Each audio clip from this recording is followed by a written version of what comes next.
What's up, guys? Welcome back to the channel. It's your boy Dominic Rich, and in today's video I'll be doing a combined 11 for the Liverpool versus Chelsea fixture. How excited are you about this match this weekend? For me, I'm very excited. Even though Man City does play Arsenal, I would love to make a combined 11 for that one, but not many of those Arsenal team could even carry the drinks for the Manchester City players, so I'm not even going to get into that. And if you're an Arsenal fan watching this, man, sorry, not sorry. Arsenal in a mess right now. But who knows? They might just turn up and beat City. You never ever know. You never know. As they say, the ball is round. But let's kick off this Liverpool versus Chelsea combined 11. First, I would like to start with the manager, Klopp versus Tuchel. So let's do that. Two Germans coming up against each other here. Jurgen Klopp versus Thomas Tuchel. And interestingly, these players has taken a similar paths in their careers, with Jurgen Klopp managing Mainz, then Tuchel taking over from him, and then Klopp managing Dortmund, doing big things there, and Tuchel taking over from him. But then Tuchel went to PSG, and Jurgen Klopp went to Liverpool. And both managers have done big things at their respective clubs. The last, well, I should say Tuchel at PSG, and now Klopp at Liverpool, where Klopp has won Liverpool their first Premier League title in 30 years. And for Thomas Tuchel, well, we know what he did last season. He won the Champions League. Klopp also won the Champions League with Liverpool, went to back-to-back finals. Tuchel did the same thing, went to back-to-back finals. But remember, Klopp was the last manager, was the manager of the last team that won the Bundesliga. The last team, apart from Bayern Munich, that won the Bundesliga. So you got to give it to Klopp here. So Klopp versus Tuchel, I'm going to go for Klopp. Even though Tuchel, I think he is doing so well. He transformed Chelsea. I think you got to put some respect on Jurgen Klopp's name and what he has done and what he's still doing. So I'm going to go for Jurgen Klopp, because if you look at Tuchel, he's just doing things that Klopp has already done, basically. So if you're a Chelsea fan watching this and you're saying, Dominic, I don't know what you said, Tuchel is the man. Yeah, he's doing well, but I think he will always be the understudy for Jurgen Klopp once Klopp is, on top of his game, and he's definitely on top of his game. So with Klopp being the manager, I'm going to go with a 4-3-3 formation, and let's start with the goalkeeper. So our goalkeeping options are Alisson Becker, Adrian, maybe a Quivine Kelleher, Edward Mendy, and the other goalkeeper name, man, Kepa Arrizabalaga. So look, if we're talking about the most expensive team, yeah, Kepa he'd definitely be in it.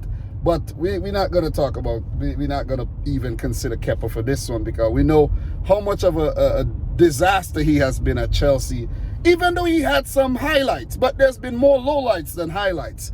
But Edward Mendy, he has been superb for Chelsea. But for this one, I have to go with the Brazilian Alisson Becker. I think many times when Liverpool get these results, it's because of Alisson. The defense allow the attackers to get in behind on numerous occasions, get shots off, but Alisson always comes up with some huge freaking saves. I know Chelsea kept 21 clean sheets under Thomas Tuchel so far, and Edward Mendy has been involved in a lot of those. But listen, man, if you put Edward Mendy over Alisson Becker, you must be smoking some real bad weed. Seriously. Seriously. So Alisson Becker is my goalkeeper. Let's move into the central defense. Yes, the center halves.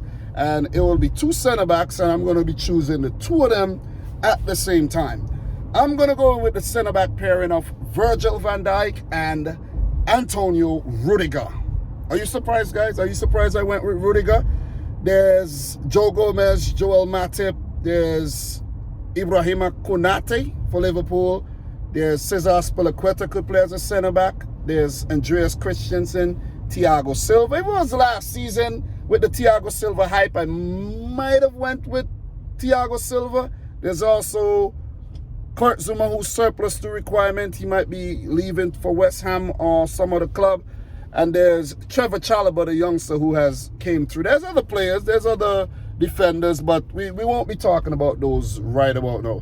I know there's a lot of Liverpool fans who say Joel Matip or even Joe Gomez, but guys, Antonio Rudiger under Thomas Tuchel has been big, and I think he's the main reason why their defense has been so good since Thomas Tuchel came in. If you go back to the Champions League final, how he roughed up Kevin De Bruyne, and he just had a point to prove, because under Frank Lampard, he was basically frozen out the team. Look, for Virgil Van Dyke, I don't think no explanation is actually needed here. Do I need to explain why I put Virgil Van Dyke in the team? Come on. Virgil Van Dyke was an automatic pick. So, world-class defender, just coming back from a major injury, but he looked like he was never injured. So that's big. You know, players always take time to come back, and they take time to acclimatize to conditions and everything, but not Van Dyke, man. The man is a Rolls Royce. Man is a Rolls Royce, for real. So Van Dyke, Rudiger, Alisson so far. Let's talk about the left back. So for Liverpool, there's Tsimikas, there's Andy Robertson. For Chelsea, there's Marcos Alonso and Ben Chilwell. I'm going to go with Andy Robertson. Even though he has not played a game this season yet, he's fit again and may just start this match against Chelsea. And it's very difficult to put a Marcos Alonso or even a Ben Chilwell ahead of Andy Robertson, who is very good in defense, very good going forward as well. And the engine in that man it got to be a V12 in him, definitely. I think Tsimikas has like a 4-cylinder, and Ben Chilwell, 4-cylinder as well. Marcos Alonso may have a 6-cylinder, but Andy Robertson, oh man, 12-cylinder. You see what I'm saying?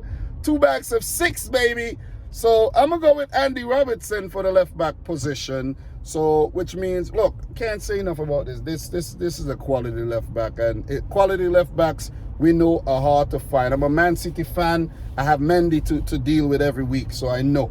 Let's move over to the right side of the defense, the right back. And this one might be a little controversial, and a lot of people may not agree with me, but there'll be people who's going to agree with me. So options are Cesar Azpilicueta could play there as well. Reece James, there's Trent Alexander-Arnold, Nico Williams. Joe Gomez could also play right back.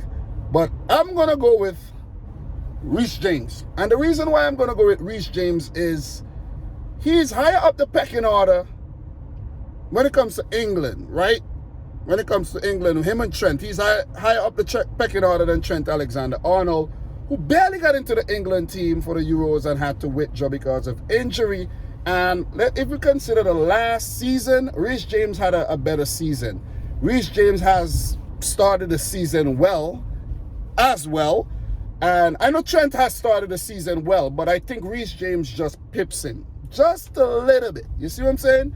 Just pips Trent Alexander-Arnold a little bit. And I think Reece James' all-round game is a lot better than Trent, where Trent tend to get criticized for his defensive side of his game. So I'm gonna give it to Reece James. I'm gonna give it to Reese's Pieces James. You get it. That was a close one. But yeah, so Reece James at right back. CDM. With Jurgen Klopp, he likes to play, I think he likes to play 2 defensive type midfielders, and maybe, actually he loves to play 3 very, let's say, hard-working midfielders. So I'm going to just go with 2 defensive midfielders and 1 attacking midfielder. And the 2 defensive midfielder I'm going to go in with here is Angola Kante. Of course, he has to get into this team. The man is world-class. Look at what he did for Chelsea last season. He helped Chelsea win the Champions League, man. So you got to give it to Angola Kante. And he's so humble. What a wonderful human being, man. So I got to put Angola Kante in the team alongside Fabinho. Not Jorginho. I know Jorginho is Brazilian too, but Brazilian-Italian. But I might say Fabinho. And condolences to Fabinho and his family as well. His dad just passed. But Fabinho, class. World class. Yeah, he's class. Both of them, man. Both of them. I must say world class, because world class defensive midfielders are very, very rare. They're very rare. Look at Man United. Look at how they're struggling in that position. They're strengthening a lot of other positions, but they're not strengthening the position that's needed, the CDM position. So I'm going to have Fabinho and Angola Kante. Other options could have been Mateo Kovacic, Jorginho. You have Naby Keita, who could play a more defensive role as well as a more attacking role. There's Jordan Henderson. And there's Thiago Alcantara, who could play as a box-to-box type midfielder as well. So that leaves us with one attacking midfielder. And I'm choosing to go with Mason. Ain't no mounting high enough. Mason Mount. I think Mason Mount has proved a lot of people wrong over the last season, including myself. Because I never used to rate Mount like that. I used to be like, this guy Mount, man. Frank Lampard just putting this guy Mount in the team every single week. What's so special about Mount? But since Thomas Tuchel came in, oh my God, this guy Mason Mount has scored some wicked goals. He's pulled off some really nice assists. Champions League. Yeah, I'm a City fan. I know about that one. Yeah, so look, Mason Mount, he has taken his game to another level. He's a quality midfielder, both for Chelsea and for England. I think he would stay at Chelsea for a long time and become a club legend, probably go on to manage a club one day like Frank Lampard and maybe get better results. But I have to put Mason Mount in that attacking midfield position ahead of the likes of Kai Havertz, Curtis Jones, James Milner, and Oxlade-Chamberlain, options there for Liverpool. It's kind of light in that position, you know, very light, not a lot of options, but other players could play there, versatile players, but I'm going to go for Mason Mount. And this leaves us with the front three. This leaves us with the dynamic trio up top, which is not a very, very easy trio to pick. But for some, but for me it was easy. I take that back. It was quite easy. It was quite easy. Salah, Romelu Lukaku. Easy. And let's just start with the left wing. I went for Sadio Mane, who I think is still a quality player. Picked up a goal in the last game. Had a rough season last year. But it's still a very quality left winger. And is he still world class? Maybe he got that in him still. But I cannot put anybody ahead of Sadio Mane there. There's Diego Jota, there's Christian Pulisic who could play there. There's Saki Minamino. There's Callum Hudson-Odoi. All these guys could play that position. But I'm going to go for Sadio, the Senegalese boogeyman, Mane, who puts fear into opposition defenses. Up top, Lukaku. The return of Romelu Lukaku. He looks stronger, better, faster, smarter, more clinical. God damn, what more could I say about Romelu Lukaku? The man is a beast. And we saw what he did against Arsenal. He could have got a hat-trick. He could have got a brace. He picked up a goal, but he just commanded things up top, and I couldn't put anybody ahead of him. There's Divock Origi. There's Timo Werner. There's Roberto Firmino. But I had an automatic choice, Romelu Lukaku. We're going to move right on. Mo Salah is my right winger.